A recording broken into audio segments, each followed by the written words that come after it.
It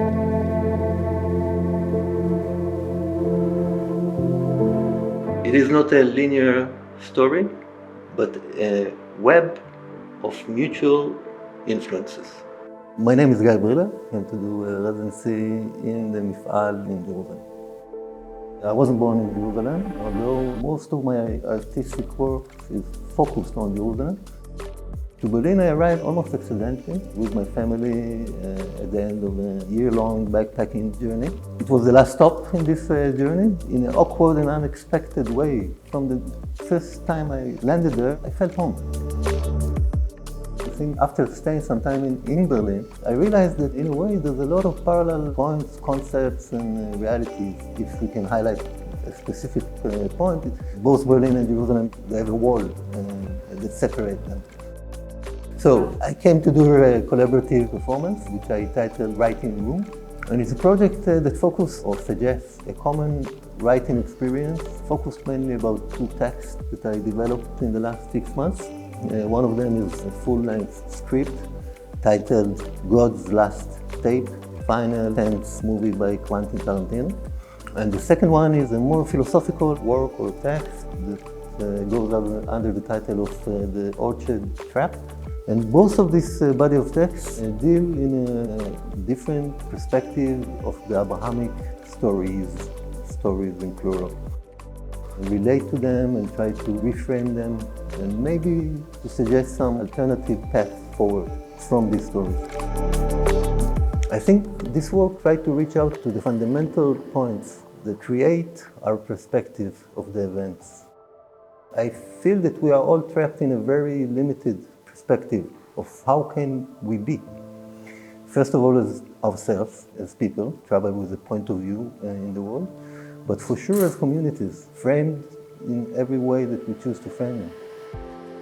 God's Last Tape is a kind of a thriller that happens in mythological Beersheba, in the mystic cafe of Avraham. 24 hours before Armageddon, it's a meeting of all the archetypes that rule our lives. In an awkward way, I think the character that I found myself engaged with is the character of Lucifer. It relates to a real person which lives in Berlin, graffiti artist, kind of old, I think, older than me in a way, that in the last 35 years traveled around Berlin streets and writes the number 6 on cracks, on posters, on abandoned objects in the street. In a way, marking the unseen or the cracks in reality. What are the ways of common writing? What is it exactly? It is a quest, which I try as much as I can to practice daily. This is my focus in this 6 weeks of being here. My instinct as an artist is to work in the public, with no borders. I go to public spaces and I act. I do live performances which are broadcasted live. And when I built up this project, it was obvious for me that this is not the way. There's no way that I can come and negotiate in this traumatic situation in the public sphere. So the first understanding was that I need a safe place. I need to create a safe place. And a safe place comes with trust, with intimacy, with the ability to speak your mind freely, without the need to believe that there's consequences for speaking your mind. The basic sins of free speech. As a beginning, for me, it was an awkward understanding. I think the other part of it was how do I reach out to the world and to people I want to write with. We are having this conversation in a situation that this obvious safe space wasn't so obvious. In many ways, I took it as part of this journey that happens to me.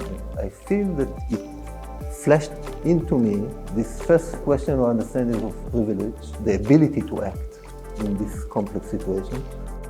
The direct answer to what is the connection between the inside of the writing room of the safe space and the outside, I think the happenings as they unfold give me a very interesting answer or feedback that say, dude, you need to rethink your question, or you need to rephrase your situation, or welcome to Jerusalem.